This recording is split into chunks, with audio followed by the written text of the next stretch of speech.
നമസ്കാരം. മലയാളി വാർത്ത ഇൻസൈഡിലേക്ക് സ്വാഗതം. ഒടുവിലിത കണ്ടക്ടർ സുബിൻ പോലീസിന്റെ കസ്റ്റഡിയിൽ. ഇന്ന് വെളുപ്പിന് വെമ്പായത്ത് നിന്നാണ് സുബിനെ പൊക്കിയത്.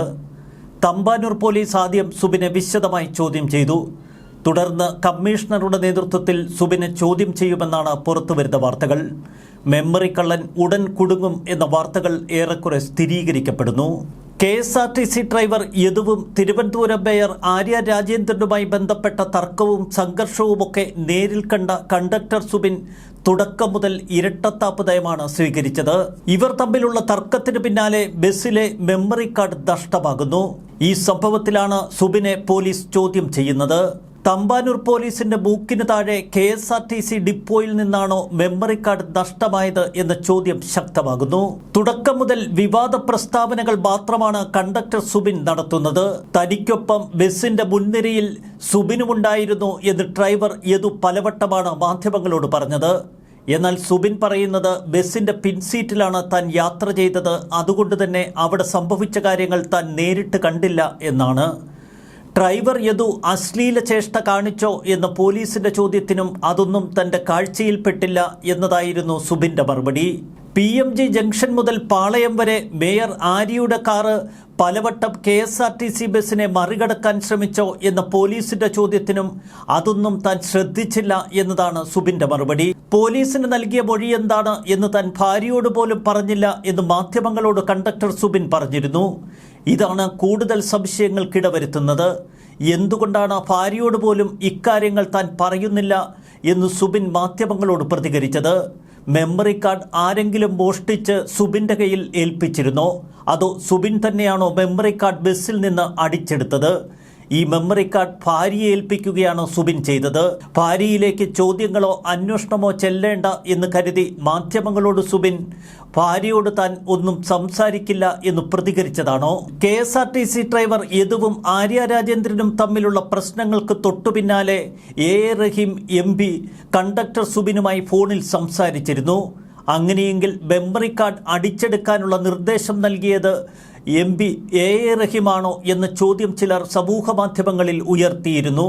അത്തരം കാര്യങ്ങളിലൊക്കെ കൂടുതൽ സങ്കീർണതകളാണ് ഇപ്പോൾ കൈവരുന്നത്. ഡ്രൈവർ യദുവിനെ കൊടുക്കാനുള്ള ഏക ആയുധം കണ്ടക്ടർ സുബിനാണ് എന്ന് വ്യക്തമായി അറിയാം CPM-ന്. അതുകൊണ്ട് തന്നെ സുബിന് മേലുള്ള സമ്മർദ്ദങ്ങളുടെ ഭാഗമാണോ ഇപ്പോൾ നടക്കുന്നത് എന്ന് പറയുക വയ്യ. തുടക്കം മുതൽ ദുരൂഹതകളുടെ കൂമ്പാരമാണ് കണ്ടക്ടർ സുബിൻ. പറയുന്ന കാര്യങ്ങളിൽ അവ്യക്തത. ഡ്രൈവർ യദുവിനെ പൂർണ്ണമായി തള്ളിപ്പറയാൻ സുബിന് കഴിയുന്നുമില്ല. DYFI പ്രവർത്തകനാണ് സുബിൻ എന്ന് യദു പലവട്ടമാണ് പറഞ്ഞത്. ആര്യ രാജേന്ദ്രനും താനും തമ്മിലുള്ള വാക്കുതർക്കമൊക്കെ സുബിൻ നേരിൽ കണ്ടുവെന്നാണ് ഡ്രൈവർ യദുവിന്റെ മൊഴി. അതിലേറെ ബസ്സിനുള്ളിലേക്ക് സച്ചിൻ ദേവ് MLA കടന്നു വന്നതും തനിക്ക് നേരെ അശ്ലീല പ്രയോഗങ്ങൾ നടത്തിയതുമൊക്കെ സുബിൻ നേരിൽ കണ്ടു എന്നാണ് ഡ്രൈവർ യദു മൊഴി നൽകിയിരിക്കുന്നത്. ബസ്സിനുള്ളിലേക്ക് കടന്നു വന്ന സച്ചിൻ ദേവ് MLA ആഭാസകരമായ രീതിയിൽ സംസാരിച്ചുവെന്നതാണ് യദുവിന്റെ ഭാഷ്യം. ചുരുക്കത്തിൽ സച്ചിൻ ദേവ് MLA-യെയും അതിലപ്പുറം ആര്യ രാജേന്ദ്രനെയും രക്ഷിച്ചെടുക്കാനുള്ള തന്ത്രങ്ങളാണ് കണ്ടക്ടർ സുബിൻ മെനഞ്ഞത്. സച്ചിൻ ദേവ് MLA ബസ്സിൽ കയറിയില്ല എന്നതായിരുന്നു സുബിന്റെ മറുപടി. എന്നാൽ സുബിൻ തന്നോട് സച്ചിൻ ദേവ് MLA ബസ്സിനുള്ളിൽ കയറിയിരുന്നു എന്ന് പറഞ്ഞിരുന്നുവെന്നാണ് റഹീം പറഞ്ഞത്. റഹീമിന്റെ വാക്കുകളും കണ്ടക്ടർ സുബിന്റെ വാക്കുകളും തമ്മിൽ വലിയ വൈരുദ്ധ്യം. അതിലപ്പുറം ബസ്സിനുള്ളിലേക്ക് താൻ കടന്നില്ല എന്ന് സച്ചിൻ ദേവ് MLA-യുടെ ഭാഷ്യം. താൻ നൽകിയ പരാതിയിൽ പോലീസ് നടപടികൾ സ്വീകരിക്കുന്നില്ല എന്ന് ചൂണ്ടിക്കാട്ടി കോടതിയെ നേരിട്ട് സമീപിക്കുകയായിരുന്നു ഡ്രൈവർ യദു ചെയ്തത്.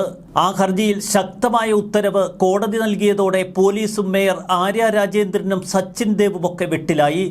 ജാമ്യമില്ല വകുപ്പുകൾ ചുമത്തി കേസെടുക്കാനായിരുന്നു കോടതിയുടെ നിർദ്ദേശം. കോടതി നിർദ്ദേശമനുസരിച്ച് കേസ് രജിസ്റ്റർ ചെയ്യുകയും തുടർന്ന് കന്റോൺമെന്റ് പോലീസ് മൊഴിയെടുക്കൽ ആരംഭിക്കുകയും ചെയ്തു. അതിന്റെ ഭാഗമായി ഡ്രൈവർ യദുവിനോടും ബൈജു നോയൽ എന്ന വക്കീലിനോടും ഉടനടി ഹാജരായി മൊഴി നൽകാൻ പോലീസ് ആവശ്യപ്പെട്ടു. കോടതിക്ക് മുൻപാകെ പൊതുതാൽപര്യ ഹർജി നൽകിയ എറണാകുളം സ്വദേശിയായ അഭിഭാഷകനാണ് ബൈജു നോയൽ. സച്ചിൻ ദേവ് MLA ബസ്സിൽ അതിക്രമിച്ചു കയറിയിട്ടുണ്ടോ എന്ന കാര്യത്തിൽ സമഗ്ര അന്വേഷണം നടത്തണമെന്ന് കോടതി നിർദ്ദേശിച്ചിരുന്നു. ബസ്സിലെ CCTV ക്യാമറകളുടെ മെമ്മറി കാർഡ് പ്രതികൾ സ്വാധീനം ഉപയോഗിച്ച് നശിപ്പിച്ചു എന്ന ഗുരുതര ആരോപണമാണ് ഡ്രൈവർ യദു കോടതിക്ക് മുൻപാകെ അവതരിപ്പിച്ചത്. ഇക്കാര്യത്തിൽ വ്യക്തത വരുത്തണം എന്ന കോടതിയുടെ ഉത്തരവിനെ തുടർന്നാണ് പോലീസ് ഇപ്പോൾ സടകുടഞ്ഞ് എഴുതി എഴുന്നേറ്റിരിക്കുന്നത്. മെമ്മറി കാർഡ് കള്ളനെ ഉടൻ പൊക്കിയില്ലെങ്കിൽ കോടതി എടുത്തിട്ട് കുടയും എന്ന് പോലീസിന് വ്യക്തമായി മനസ്സിലായി. CCTV ക്യാമറയുടെ മെമ്മറി കാർഡ് പ്രതികൾ സ്വാധീനം ഉപയോഗിച്ച് നശിപ്പിച്ചു എന്ന ഗുരുതര ആരോപണം FIR-ൽ രേഖപ്പെടുത്തിയിരിക്കുന്നു. MLA അസഭ്യവാക്കുകൾ ഉപയോഗിച്ചതായും FIR-ൽ പറയുന്നുണ്ട്. ഇക്കാര്യങ്ങളിൽ വ്യക്തമായ അന്വേഷണം നടത്തി റിപ്പോർട്ട് സമർപ്പിച്ചില്ല എങ്കിൽ കോടതി മുറിക്കുള്ളിൽ പോലീസിനെ എടുത്തിട്ട് കുടയുക തന്നെ ചെയ്യും. മേയർക്കും കൂട്ടർക്കുമെതിരെ തെളിവ് നശിപ്പിക്കലിന് 7 വർഷം തടവ് ശിക്ഷ കിട്ടാവുന്ന വകുപ്പുകളാണ് ഇപ്പോൾ ചേർത്തിരിക്കുന്നത്. കുറ്റം ചുമത്തിയാൽ വിചാരണ സെഷൻസ് കോടതിയിലാക്കണം. പൊതുശല്യമുണ്ടാക്കിയതിനുള്ള വകുപ്പ് വേറെ. അന്യായമായി തടഞ്ഞുവെക്കലിന് 1 മാസം തടവും പിഴയും ശിക്ഷ അനുഭവിക്കണം. പൊതു ഉദ്ദേശത്തോടെ കുറ്റകൃത്യത്തിന് ശിക്ഷിച്ചാൽ 5 പ്രതികളും ഒരുപോലെ ശിക്ഷ അനുഭവിക്കേണ്ടി വരുമെന്നതാണ് വാസ്തവം. ജാമ്യമില്ലാ കുറ്റമാണ് ചുമത്തിയിരിക്കുന്നത് എങ്കിലും മേയർക്കും MLA-ക്കുമൊക്കെ മുൻകൂർ ജാമ്യത്തിന് ശ്രമിക്കാം. ഇവിടെ സർക്കാരിന്റെ നിലപാട് തന്നെയാകും ഏറ്റവും പ്രാധാന്യമർഹിക്കുന്നത്. പ്രതിസ്ഥാനത്ത് മേയറും MLA-യുമായതുകൊണ്ട് അവർ അന്വേഷണവുമായി സഹകരിക്കുമെന്ന് കോടതിയെ സർക്കാർ വക്കീലിന് അറിയിക്കാൻ കഴിയും. എന്നാൽ അതിനു മുൻപ് പോലീസിന്റെ ഭാഗം ഏറെക്കുറെ സുരക്ഷിതമാക്കേണ്ടതുണ്ട്. കണ്ടക്ടർ സുബിനിലൂടെയാണ് മെമ്മറി കാർഡ് നഷ്ടപ്പെട്ടതെന്ന് പോലീസ് കരുതുന്നു. അതുകൊണ്ട് തന്നെ സുബിന്റെ കാര്യത്തിൽ ഇന്ന് തീരുമാനമുണ്ടാകും എന്നതിൽ സംശയം വേണ്ട. ന്യൂസ് ഡെസ്ക് മലയാളി വാർത്ത ഇൻസൈഡ്.